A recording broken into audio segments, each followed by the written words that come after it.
Selamat pagi Bapak Ibu Guru dan anak-anak sekalian. Tidak terasa kita sudah berada di bulan November 2020, artinya sebentar lagi kita akan meninggalkan tahun 2020.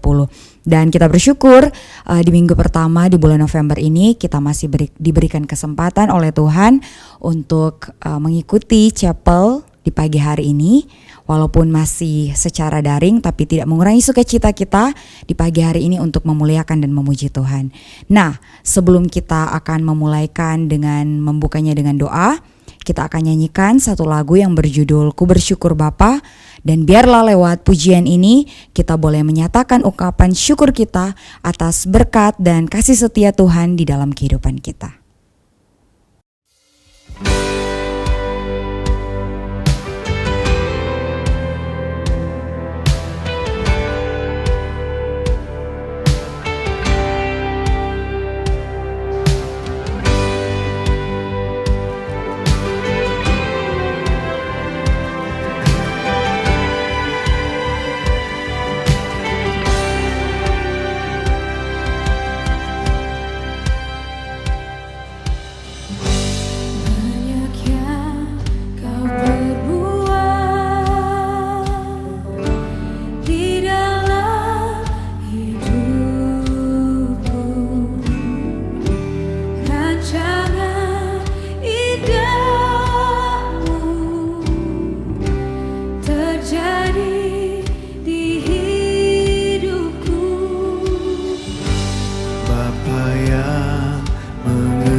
Segala yang ku perlu, kasih-Mu sempurna,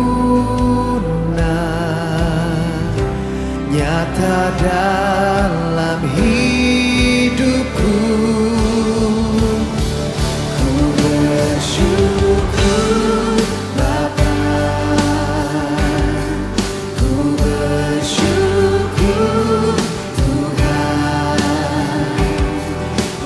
kasih setia-Mu di dalam hidupku. Ku bersyukur,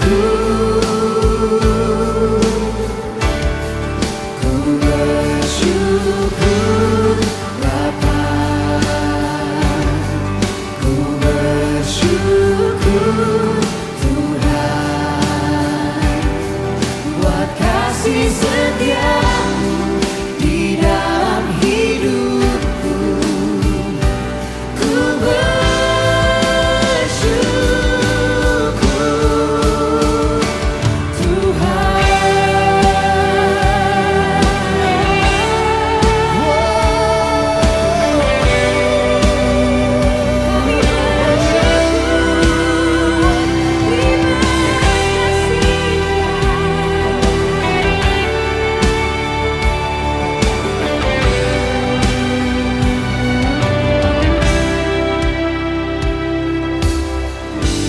banyak yang Kau perbuat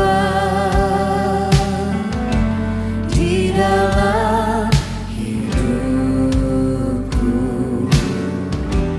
Rancangan indah-Mu terjadi di hidupku. Bapa yang mengerti segala yang ku perlu, kasih-Mu sempurna, nyata dalam hidupku. Ku bersyukur Bapa,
gentar, sebab ku tahu tanganmu yang menopangku.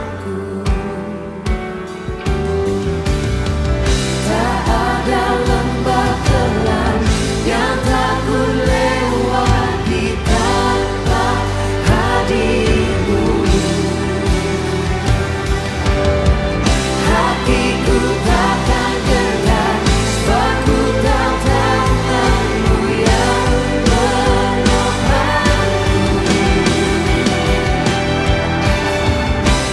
Kaulah Yesus, Kaulah Tuhan, hanya Kau ku percaya. Kaulah Yesus, Kaulah Tuhan, harapan hidupku.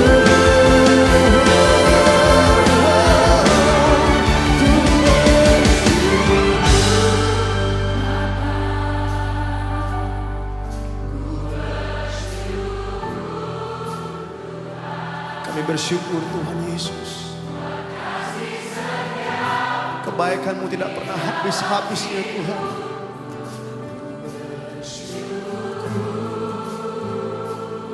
Kami katakan ku bersyukur Bapa, ku bersyukur Tuhan, ku bersyukur Tuhan. Amin. Buat kasih setiamu di dalam hidupku, ku bersyukur,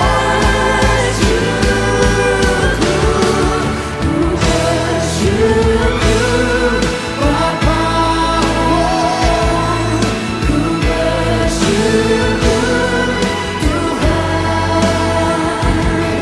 Buat kasih setiamu di dalam hidupku, ku bersyukur.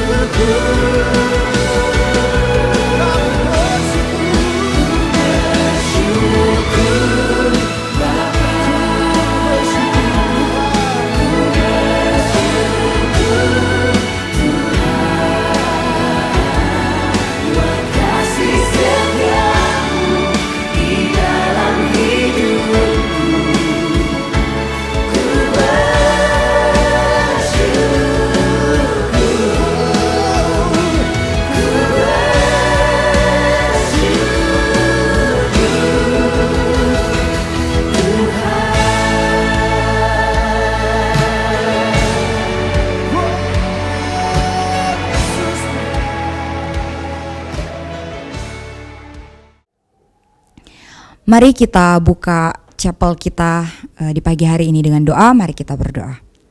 Bapa, kami mengucap syukur untuk setiap berkat yang Engkau berikan dalam kehidupan kami. Kami bersyukur karena kami masih diberikan kesempatan untuk bangun, bahkan kami masih diberikan kesempatan untuk mengikuti chapel di pagi hari ini. Biarlah Tuhan Engkau menuntun jalannya chapel di pagi hari ini.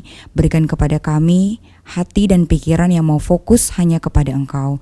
Tuhan, kami mau membuka chapel kami di pagi hari ini. Dalam nama Yesus kami berdoa. Haleluya. Amin. Dan saat ini kita akan mendengarkan kebenaran firman Tuhan yang akan dibawakan oleh Pak Denny Waas. Namun sebelum itu kita akan nyanyikan satu lagu yang berjudul Berserah kepada Yesus.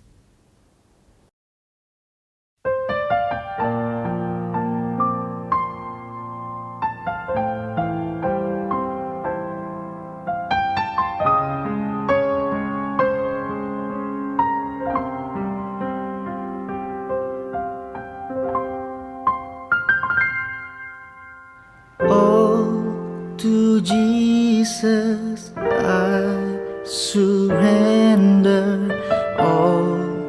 To Him I freely give. I will ever love and trust Him in His presence daily live. I surrender all. I surrender all.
jadi milikmu.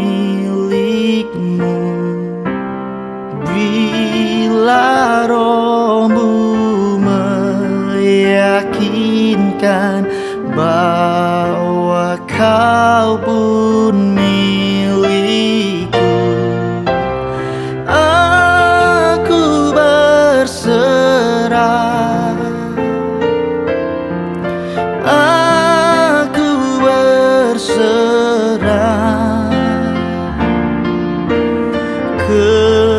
kepadamu, Juru Selamat.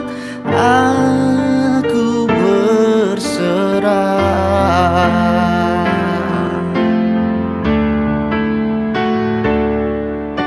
To you, Lord, I surrender. In you I found my strength, and now I give my life for the glory of your name, your name. I surrender all. I surrender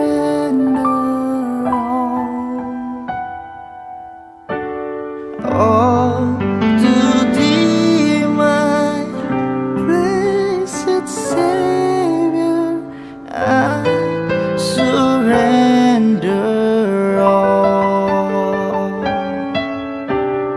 all to thee, my blessed Savior. I surrender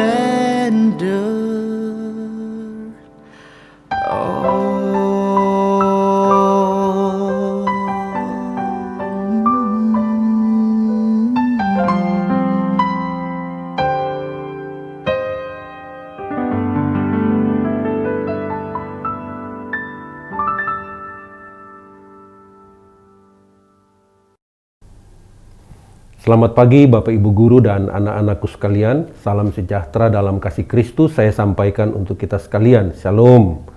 Pagi hari ini adalah pagi hari yang menjadi anugerah Tuhan bagi kita, karena kita diberikan kesempatan untuk kembali bisa membangun satu persekutuan iman bersama dengan Tuhan, tetapi juga dengan sesama orang percaya, di antara guru dengan guru dan juga guru dengan siswa.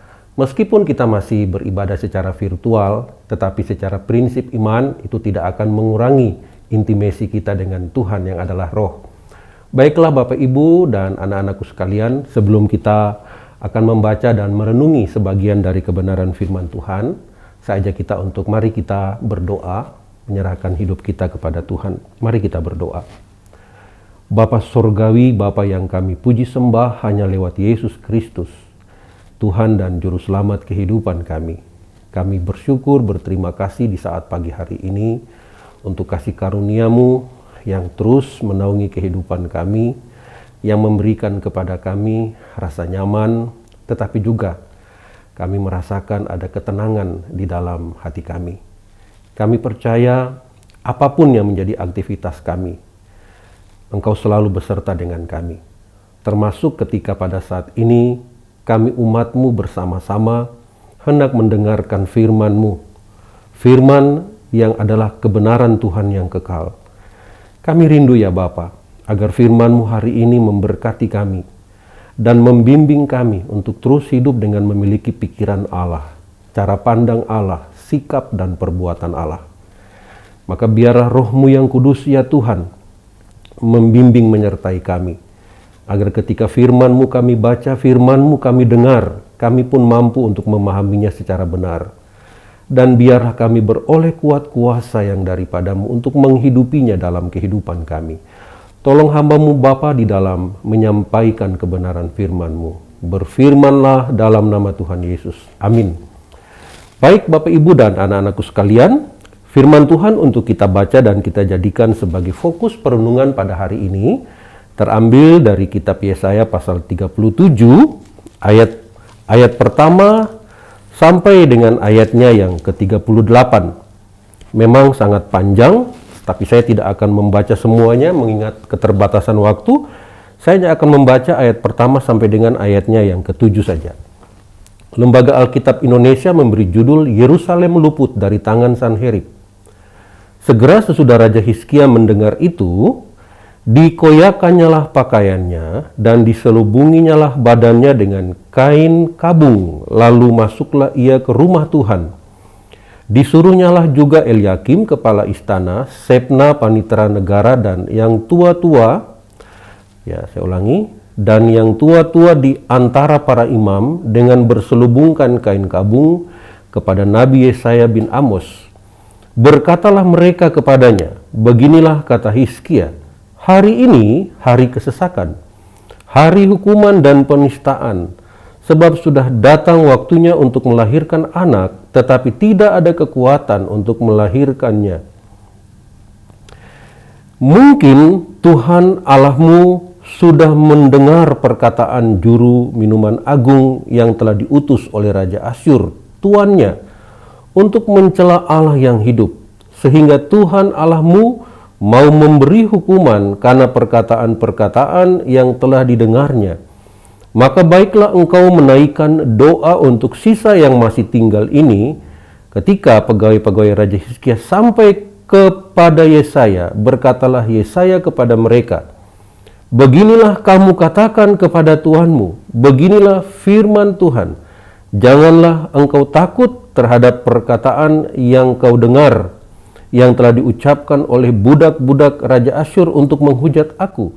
Sesungguhnya aku akan menyuruh suatu roh masuk di dalamnya, sehingga ia mendengar suatu kabar dan pulang ke negerinya. Aku akan membuat dia mati rebah oleh pedang di negerinya sendiri. Demikianlah firman Tuhan. Bapak, Ibu, dan anak-anakku sekalian yang berbahagia, ialah setiap kita yang mendengarkan firman Tuhan, menyimpannya dan menghidupinya dalam kehidupan kita sehari-hari. Tuhan Yesus memberkati kita sekalian. Bapak, Ibu, saudara-saudara, melalui bacaan Alkitab tadi, maka kita bersama-sama akan merenungi firman Tuhan pada saat ini di bawah tema pertobatan Hizkia. Kalau kita ingin mengetahui lebih jauh, lebih jelas, lebih akurat tentang siapa itu Raja Hizkia, Bapak Ibu bisa membacanya nanti di dalam 2 Raja-Raja pasal 18. Di situ firman Tuhan secara akurat memberikan informasi kepada kita. Nah, dalam kaitan dengan tema kita, pertobatan Hizkia, di sana firman Tuhan menginformasikan kepada kita bahwa Hizkia itu adalah seorang anak dari raja yang terkenal sangat jahat. Itulah Raja Ahaz. Dia menjadi raja di kerajaan selatan atas bangsa Yehuda pada waktu dia berumur 25 tahun, dan Hizkia dia memerintah sebagai raja selama 29 tahun lamanya. Hal yang penting, hal yang menarik yang diinformasikan dalam 2 Raja-Raja pasal yang ke-18 itu adalah bahwa ternyata Hizkia dia mempunyai kehidupan yang sangat berbeda dengan ayahnya, Raja Ahaz. Kalau Ahaz itu adalah raja yang jahat, yang terlibat di dalam berbagai penyembahan-penyembahan berhala, tetapi Raja Hizkia anaknya tidak demikian. Dia melakukan satu perubahan, satu transformasi secara besar-besaran. Bukit-bukit pengorbanan itu dihapus, kemudian tugu-tugu berhala itu dihancurkan. Termasuk pada saat itu ada satu simbol penyembahan berhala yang sangat terkenal, itulah namanya Nehustan. Nehustan itu adalah merupakan satu patung ular ya yang dibuat oleh Musa di padang gurun di dekat di dekat Gunung Sinai, karena pada waktu itu umat Tuhan memberontak, kita ingat ceritanya. Lalu kemudian akhirnya Tuhan mengutus ada ular-ular beludak untuk mematuk mereka sehingga mereka mati. Nah, kemudian Tuhan menyuruh Musa untuk membuat ada ular. Ular itu diangkat dan setiap orang yang melihat ular itu, mereka akhirnya bisa selamat, tidak mengalami kematian. Tetapi justru tongkat ada ular itu namanya Nehustan, itu hanya simbol. Ya, kalau kita tahu sampai sekarang itu dijadikan sebagai simbol untuk dunia medis. Nah, itu justru dijadikan sebagai satu berhala disembah oleh mereka. Ya, itu jadi opo-opo oleh mereka, dan itu pun dihapuskan oleh Hizkia.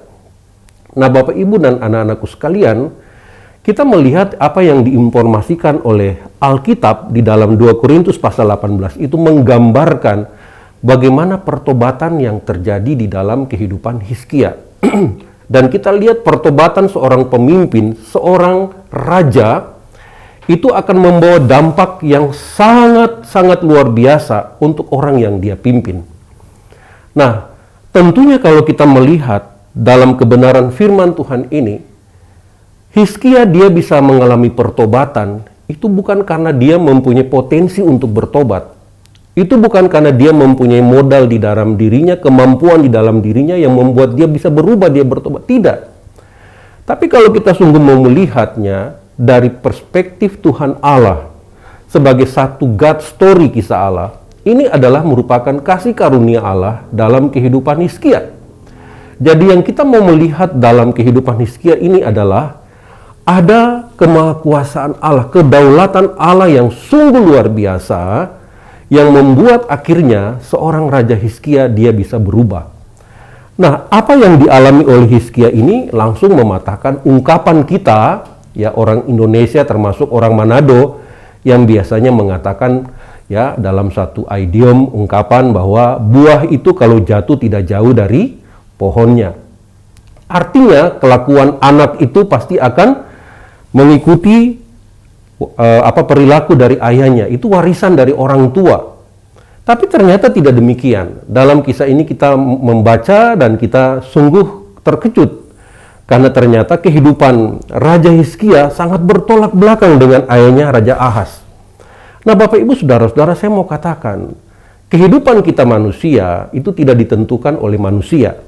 Tapi kehidupan kita manusia, baik dan buruknya kita, itu adalah merupakan anugerah Tuhan dan sekaligus merupakan respon iman kita kepada anugerah itu. Jadi inilah yang terjadi dalam kehidupan Hizkia. Pertama-tama ketika dia menjadi raja, yang dia lakukan adalah dia kemudian membawa pembaharuan dalam hubungan dengan Tuhan. Jadi hal yang paling utama yang dia prioritaskan adalah membangun hubungan dengan Tuhan. Bapak Ibu Saudara-saudara, ini hal yang penting. Kalau orang dia bilang dia bertobat, tapi kalau hubungan dengan Tuhan tidak jelas atau KJ kurang jelas, tidak beres, itu pertobatannya pertobatan tidak serius, tidak sungguh-sungguh. Nah, pertobatan Hizkia adalah ditandai dengan pertama, dia memperbaiki hubungan dia dan umat Yehuda, bangsa Yehuda dengan Tuhan. Ya, dia kembali memberdayakan imam-imam untuk melayani di bait Allah. Dia memperbaiki bait Allah, banyak yang dia lakukan yang sebenarnya itu merupakan simbol dia sudah lahir baru, dia sudah bertobat. Hubungan dengan Tuhan itu jadi prioritas.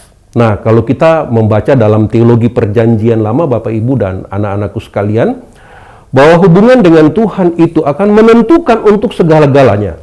Kalau hubungan kita dengan Tuhan itu baik, ya maksudnya secara spiritualitas, maka itu akan berdampak untuk persoalan ekonomi, politik, sosial, kebudayaan, dan sebagainya. Itu pasti. Dan ini adalah merupakan prinsip dalam teologi perjanjian lama.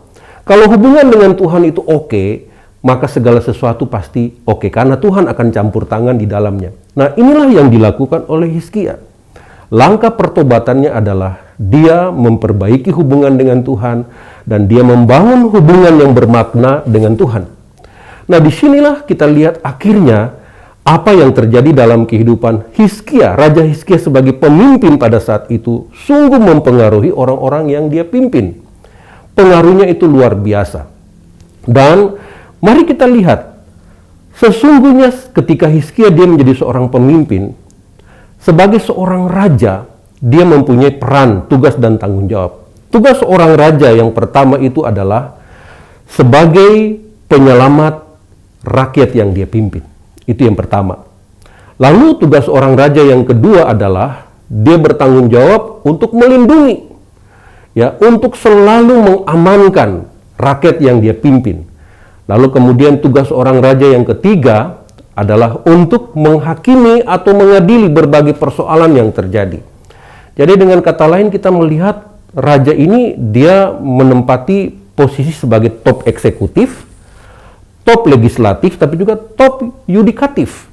Dia menguasai semuanya, dan itulah kedaulatan yang ada di dalam seorang raja menurut konsep perjanjian lama. Dan nanti kita lihat ketika Yesus nanti datang di dalam dunia perjanjian baru, di dalam kitab Injil Matius, di sana Yesus ditekankan sebagai Mesias, Raja.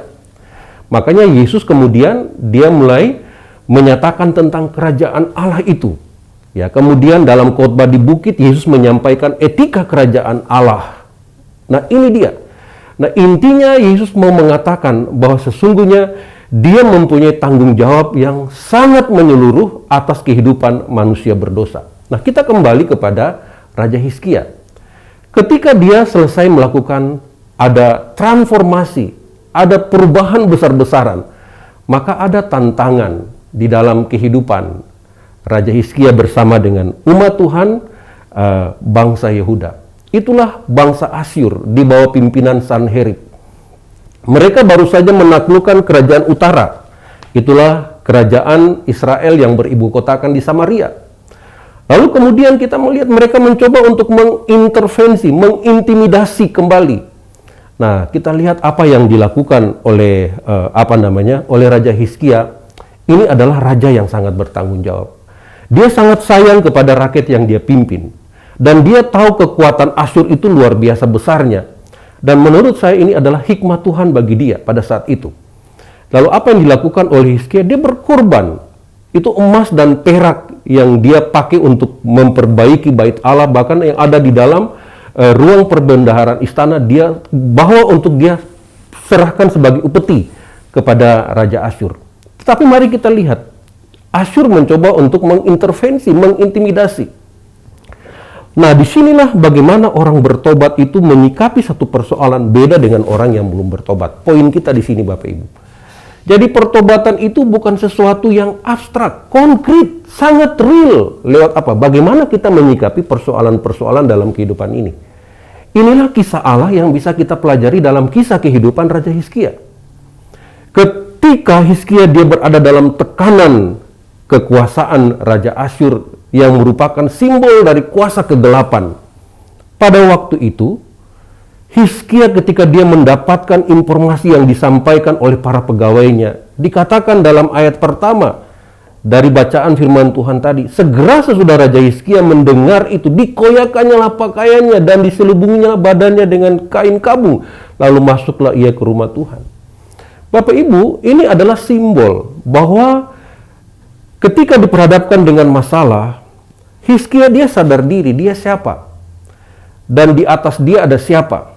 Dia tidak gegabah, tapi dia menempatkan diri sebagai seorang yang mau pasrah takluk kepada Tuhan. Dengan dia merendahkan kehidupannya di hadapan Tuhan. Mengenakan kain kabung, mengoyakkan pakaian yang dikenakan. Itu bahasa simbolis yang artinya dia sungguh-sungguh mau merendah di hadapan Tuhan. Dia mau katakan, Tuhan, saya ini siapa? Saya tidak mampu, tapi Tuhan Engkau yang akan memampukan saya. Itu dia.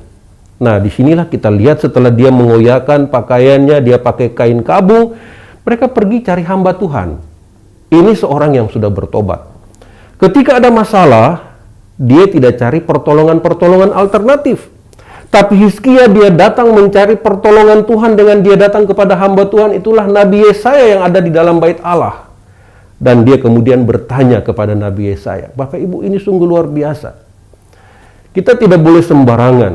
Sekarang ini banyak orang merasa diri lebih pintar, lebih tahu, lebih hebat daripada seorang hamba Tuhan. Sehingga akhirnya seringkali ketika diperhadapkan dengan masalah-masalah kehidupan, dia bermain dengan pikirannya, dengan logikanya, dan dia kemudian mencoba menyimpulkan sendiri dan kemudian memutuskan sendiri. Maka jangan heran banyak orang yang akhirnya kecewa, sakit hati, karena itu. Nah, saya melihat ini pun terjadi di dalam kehidupan masa kini. Para remaja Kristen masa kini, ya anak-anakku kalian kelas 7 sampai kelas 12 ini mulai lirik-lirik, mulai lihat-lihat siapa yang saya suka ya. Bahkan ada yang sudah mulai berani untuk PDKT, bahkan mungkin sudah sampai ke tahap nembak gitu. Ya, sudah sampai ke tahap nembak begitu, sudah berani. Saya mau katakan, ya, kalau kalian belum mempunyai SIM, ya jangan coba-coba. Orang mau mengemudi, ya, mau berkendara saja itu dia perlu punya surat izin mengemudi, sepeda motor, mobil. Termasuk orang mau pacaran, kalau belum dapat SIP, jangan coba-coba. Nah, yang mengeluarkan SIM siapa?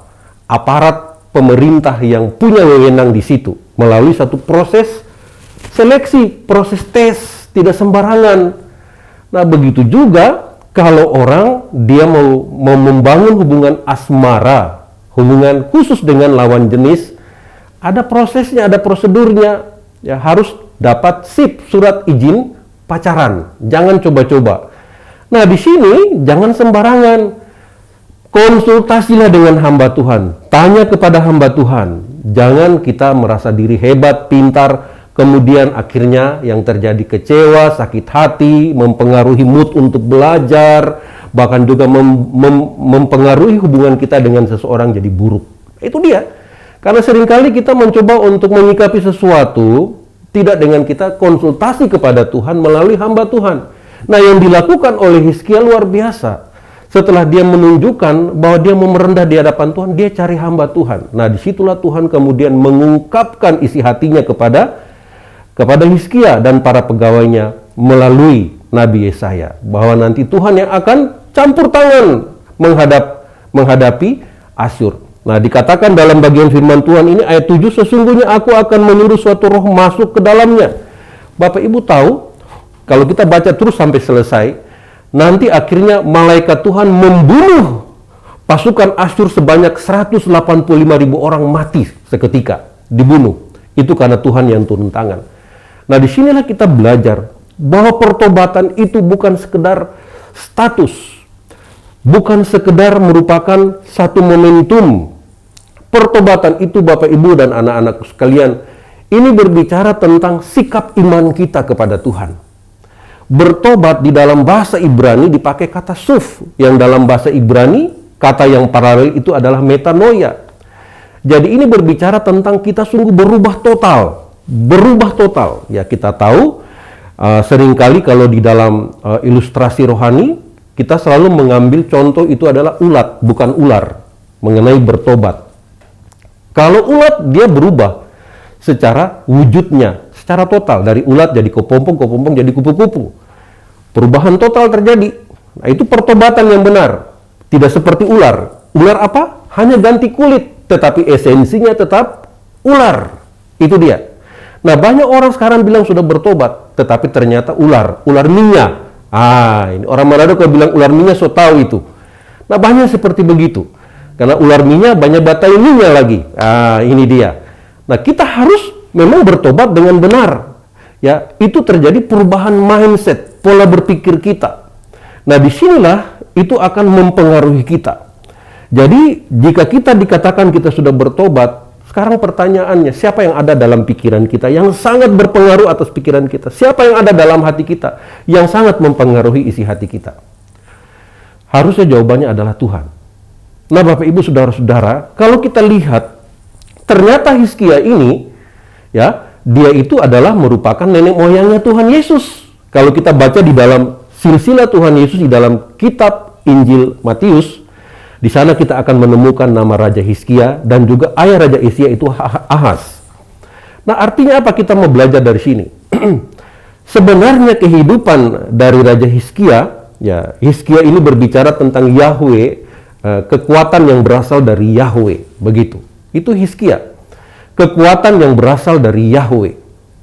Nah, ini berbicara tentang ini adalah merupakan tipologi dari Yesus di dalam perjanjian baru. Ketika Yesus dia hadir, pertama yang diperbaiki oleh Yesus adalah hubungan kita orang berdosa dengan Bapa, yang putus karena apa?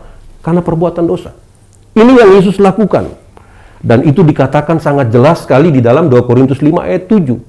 Ya, 2 Korintus 5 ayat 17. Jadi siapa yang ada di dalam Kristus, ia adalah ciptaan baru. Yang lama sudah berlalu, sesungguhnya yang baru sudah datang. Kristus memperdamaikan hubungan kita dengan Bapa. Apa yang dilakukan Hizkia? Dia membawa perubahan hubungan umat dengan Tuhan. Itu juga yang dilakukan oleh Tuhan Yesus.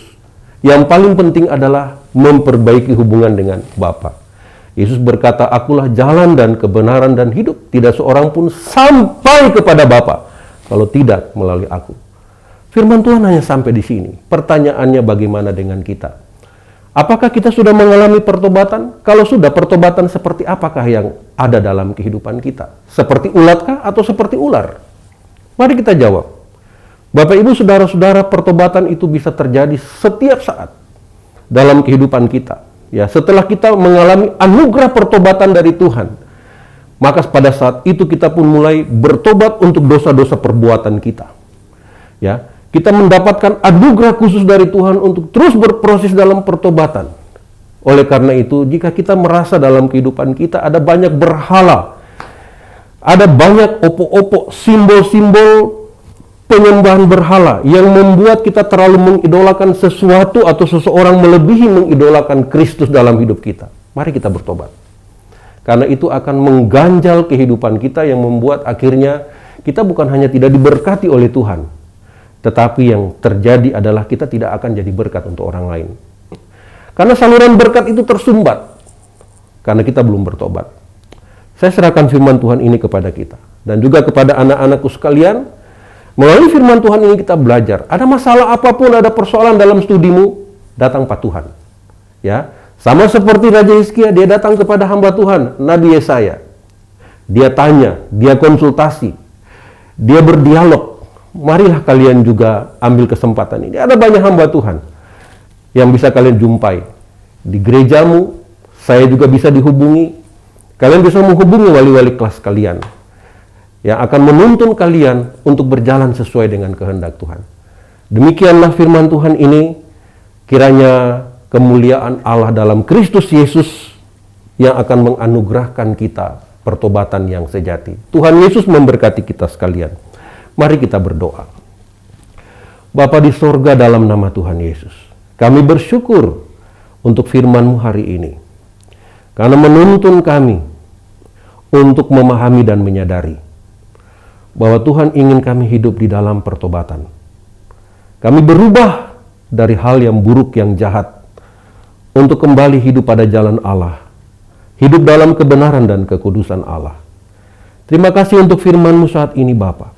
Meteraikanlah dalam kehidupan kami, dan tolong kami untuk menghidupinya dalam kehidupan kami selanjutnya, supaya kami sungguh boleh hidup dalam pertobatan yang dikehendaki Tuhan, agar lewat kehidupan kami mengalir air-air kehidupan yang bisa menghidupi banyak orang melalui pertobatan yang sungguh, yang adalah kasih karunia Allah bagi manusia berdosa. Terima kasih ya Bapa. Hamba berdoa secara khusus untuk anak-anak kami, para siswa-siswi kelas 7 sampai kelas 12. Bapa sertai dan berkati mereka semua, supaya ketika mereka diperhadapkan dengan kenyataan dunia yang begitu jahat, begitu bengkok, kiranya mereka mampu untuk menemukan jalan yang tepat, datang kepada Tuhan melalui alat-alat yang Tuhan sudah siapkan bagi mereka. Itulah para hamba Tuhan. Terima kasih ya Bapa. Terpujilah nama-Mu selama-lamanya. Kami mau menutup, mengakhiri pemberitaan firman Tuhan ini sambil memohon berkat surgawi di dalam nama Allah Bapa, Allah Anak, dan Allah Roh Kudus. Kiranya selalu menaungi kehidupan kami sekalian, saat ini sampai selama-lamanya. Amin.